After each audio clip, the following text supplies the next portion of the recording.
सिखाऊं मैं गहलोत साहब से कि इसको कैसे नीचे करते हैं, हाथ से पकड़ते हैं। अब बताओ। भाई साहब, आज काफी अहम बैठक है कोर कमेटी की।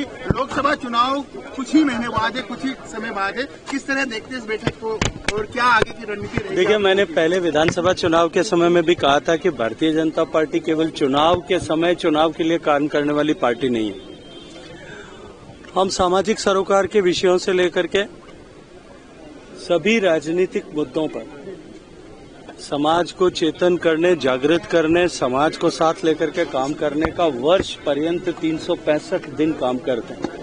भारतीय जनता पार्टी का कार्यकर्ता बूथ स्तर से लेकर के राष्ट्रीय स्तर तक सभी जगह निरंतर सक्रिय रह करके पार्टी की प्रतिष्ठा, पार्टी के प्रति लोगों के सद्भाव का व्याप बढ़े, इसके लिए निरंतर प्रयास करता है। चुनाव को लेकर के कुछ रणनीतिक विषयों पर चर्चा की जा सकती है, लेकिन केवल चुनाव के निमित्त बैठक हो ऐसा आवश्यक नहीं है। लेकिन इतना तय है कि मैंने विधानसभा चुनाव के समय में भी कहा था कि हम एक तरफा बहुमत के साथ में जीत करके सरकार में आने वाले। आज फिर आपको कहता हूं, पूरी जिम्मेदारी के साथ में कहता हूं, अपने डायरी में लिख लीजिए, राजस्थान में 25 कमल, 25 के 25 सीटों पर खिलने वाले। शेखावत जी, कांग्रेस लगातार जो इनकम टैक्स के ऊपर और केंद्र सरकार के ऊपर आरोप लगा रही है कि उनसे वसूली की जा रही है उनके खातों से, कांग्रेस से, जबकि वो एक राजनीतिक दल है। देखिए, एक संविधान प्रदत्त प्रक्रिया और संसद के बनाए हुए कानून के तहत अगर किसी पर भी कार्रवाई होती है और कोई भी व्यक्ति अगर उस कानून का, कोई भी व्यक्ति, संस्था उस कानून का उल्लंघन करता है तो उसको मात्र इसलिए कि वो एक राजनीतिक दल है, इसके लिए उस पर कार्रवाई नहीं होनी चाहिए।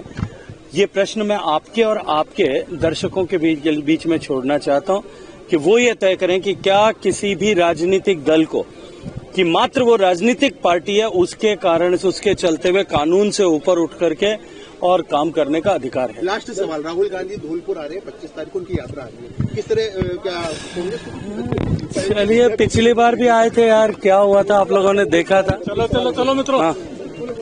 लगातार विष्णु कांग्रेस से बीजेपी में नेता आ रहे हैं। सवाल जनता का ये है कि क्या बीजेपी का कांग्रेसीकरण हो रहा है या फिर ऐसी क्या?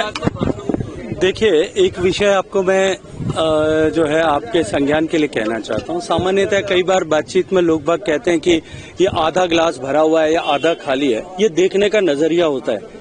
भारतीय जनता पार्टी में जिस तरह से दूसरी सभी पार्टियों से लोगों के आने की भगदड़ मची हुई है, मुझे लगता है कि भारतीय जनता पार्टी का क्या हो रहा है ये देखने के बजाय डोटासरा साहब को चिंता ये करनी चाहिए कि उनकी पार्टी जो है वो शिखर से शून्य की तरफ जा रही है और अब शून्य से रसातल की तरफ जाने की तरफ आगे बढ़ रही है। अगर आप ये वीडियो YouTube पर देख रहे हैं तो हमारे चैनल को सब्सक्राइब करें और बेल आइकन को दबाना ना भूलें। अगर आप Facebook पर ये वीडियो देख रहे हैं तो हमारे पेज को लाइक करें।